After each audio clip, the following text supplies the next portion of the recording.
ನಮಸ್ತೆ, ನಾನು ನಂದಬಾಲ ವಾಚನ ಮಾಡುತ್ತಿದ್ದೇನೆ. ಮುಕ್ತಕ ಸಂಖ್ಯೆ 10. ಕಟ್ಟಿಕೊಡು ಚಿಂತೆಯನು ನಿನ್ನೆಷ್ಟ ದೇವರಿಗೆ, ಕಟ್ಟಿಕೊಡು ಚಿಂತೆಯನು ನಿನ್ನೆಷ್ಟ ದೇವರಿಗೆ, ಇಟ್ಟು ವೀಳ್ಯವನು ಶರಣಾಗು ಭಕುತಿಯಲಿ, ಇಟ್ಟು ವೀಳ್ಯವನು ಶರಣಾಗು ಭಕುತಿಯಲಿ. ಮೆಟ್ಟಿನಿಲು ನೀ ಛಲದಿಂದ ದುರಿತಗಳನ್ನೆದುರಿಸುತ್ತ, ಮೆಟ್ಟಿನಿಲು ಛಲದಿಂದ ದುರಿತಗಳನ್ನೆದುರಿಸಿತ, ನೆಟ್ಟಿಗೆಯ ಮುರಿದಂತೆ ನಂದಬಾಲ, ನೆಟ್ಟಿಗೆಯ ಮುರಿದಂತೆ ನಂದಬಾಲ.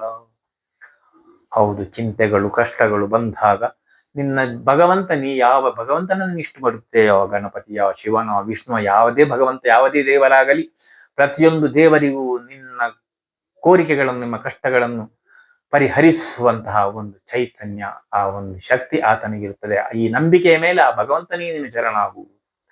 ಹೇಗೆ?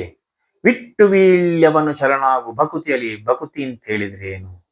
ಭಗವಂತ, ನೀನು ಶರೀರ ಕೊಟ್ಟಿದ್ಯಾ, ಉಸಿರು ಕೊಟ್ಟಿದ್ಯಾ, ಬುದ್ಧಿ ಕೊಟ್ಟಿದ್ಯಾ, ಅದು ಮಾತ್ರ ಸಾಕು. ಉಳಿದ ಯಾವುದೂ ನನಗೆ ಬೇಡ, ಉಳಿದ ಕಷ್ಟಗಳು ನನಗೆ ಬೇಡ, ಚಿಂತೆಗಳು ಬೇಡ. ಆತನಿಗೆ ಸಮರ್ಪಣೆ ಮಾಡುವುದು. ಈ ಸಮರ್ಪಣೆ ಭಾವ, ಈ ಸಮರ್ಪಣೆಯೇ ಶರಣಾಗತಿ.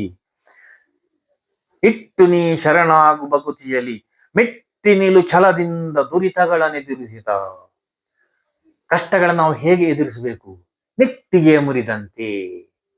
ನೆಟ್ಟಿಗೆ ಮುರಿದಾಗ ಸಿಗುವಂತಹ ಒಂದು ಆನಂದ, ಆ ಒಂದು ಆನಂದ ನಮಗೆ ಪ್ರಾಪ್ತಿ ಆಗಬೇಕು ಅಂತ ನಾವು ಛಲದಿಂದ ಕಷ್ಟಗಳನ್ನು ಎದುರಿಸಬೇಕು. ಭಗವಂತ ನಮ್ಮ ಹಿಂದೆ, ನಾವು ಮುಂದೆ ಮುಂದೆ ಹೋದಾಗ ಭಗವಂತ ನಮ್ಮ ಹಿಂದೆ ಬರುತ್ತಾನೆ ಎನ್ನುವ ಒಂದು ತಾತ್ಪರ್ಯವರು ಮುಕ್ತಕವನ್ನು ನಾನಿಂದು ಸಮರ್ಪಿಸುತ್ತಿದ್ದೇನೆ. ವಂದನೆಗಳು. ನಿಮಗೆ ಇಷ್ಟ ಆಯ್ತು ಅಂತ ಹೇಳಿದರೆ ಕಾಮೆಂಟ್ ಮಾಡಿ, ಸಬ್ಸ್ಕ್ರೈಬ್ ಮಾಡಿ ಮತ್ತು ಲೈಕ್ ಮಾಡಿ.